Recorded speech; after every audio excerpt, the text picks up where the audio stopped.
Fellow Ghanaians, I first came into your homes on Wednesday, 11th March 2020, 5 days after our nation's 63rd Independence Day celebration.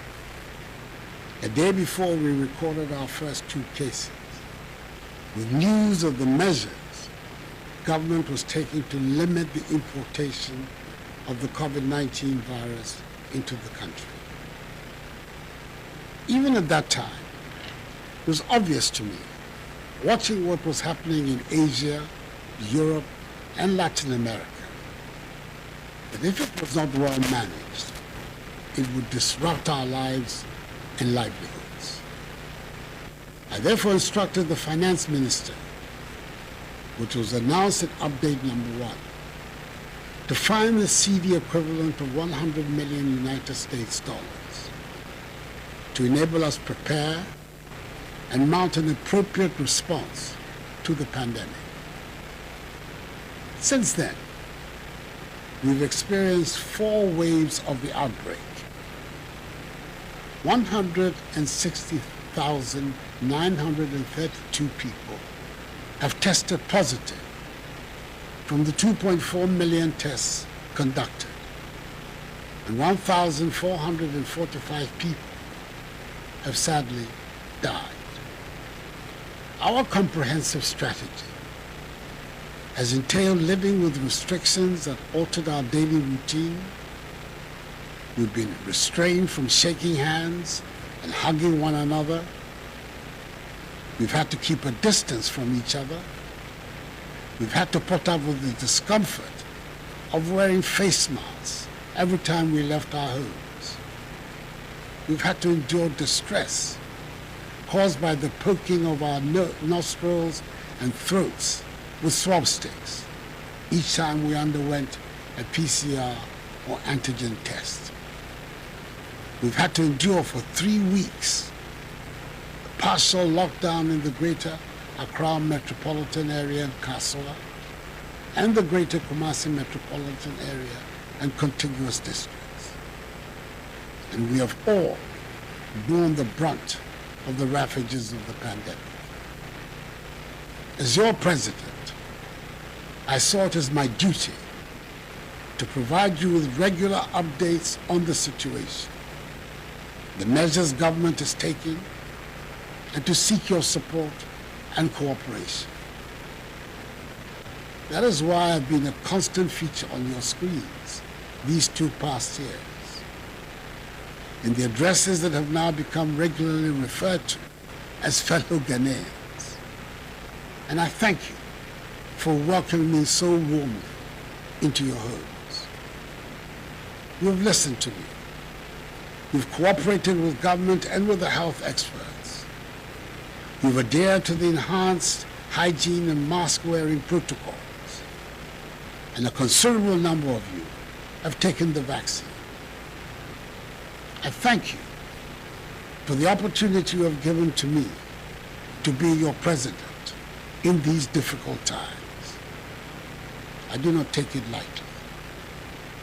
The relative successes we have chalked in winning the fight against COVID-19 have been collective ones, which reinforce my belief that if we are united, there's no obstacle or hurdle too high to surmount in our quest to build a progressive and prosperous Ghana. Fellow Ghanaians, undoubtedly, like in every country in the world, the effects of the pandemic have been devastating for us. In Ghana, we felt the brunt of COVID-19 with every aspect of national life affected. I did say at the height of the pandemic that we know what to do to bring the economy back to life. But what we do not know is how to bring people back to life.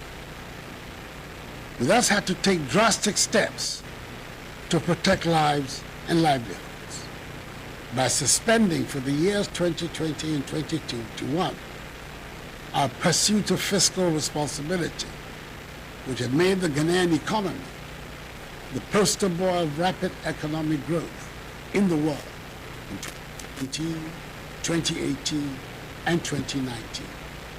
You would recall that in response to the pandemic, I mandated the creation of the Coronavirus Alleviation Program to support households and micro, small, and medium-sized businesses.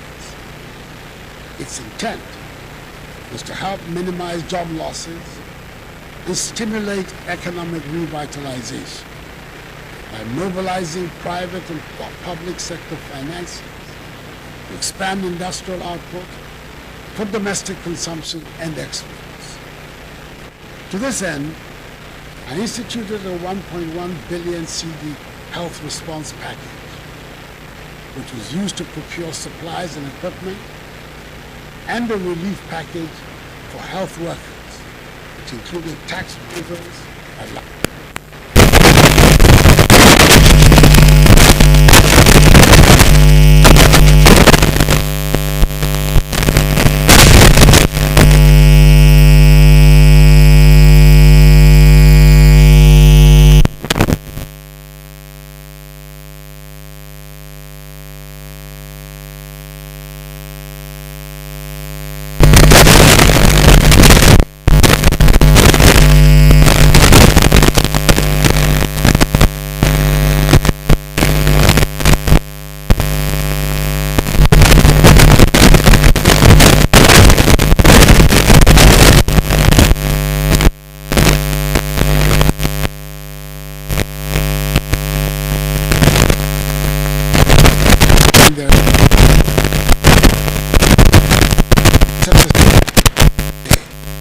this expenditure has achieved its purpose.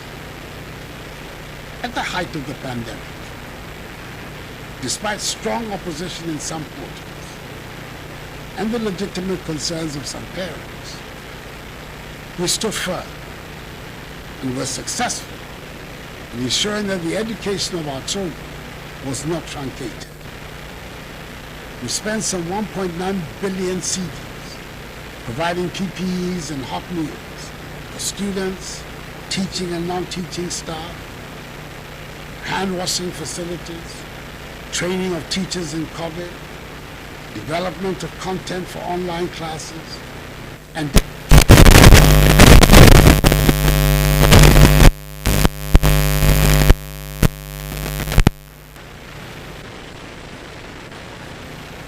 sit for their respective examinations and achieve successful results. Indeed, the spectacular results of the first and second batches of the free SHS graduates, whom I proudly call the Akufo-Addo graduates, are testament to this. I would state, without any equivocation, that should our nation be confronted by such a pandemic again, and I, Nana Adodankwa Akufo-Addo, am by the grace of God, your president, I will not shy away from taking such essential steps to protect you and your businesses again. Fellow Ghanaians, while we count the costs, COVID-19 also inspired our domestic manufacturing capabilities and deepened our self-reliance. The pharmaceutical industry, at my instigation, responded positively to the need for domestic production of sanitizers, disinfectants, and liquid soaps.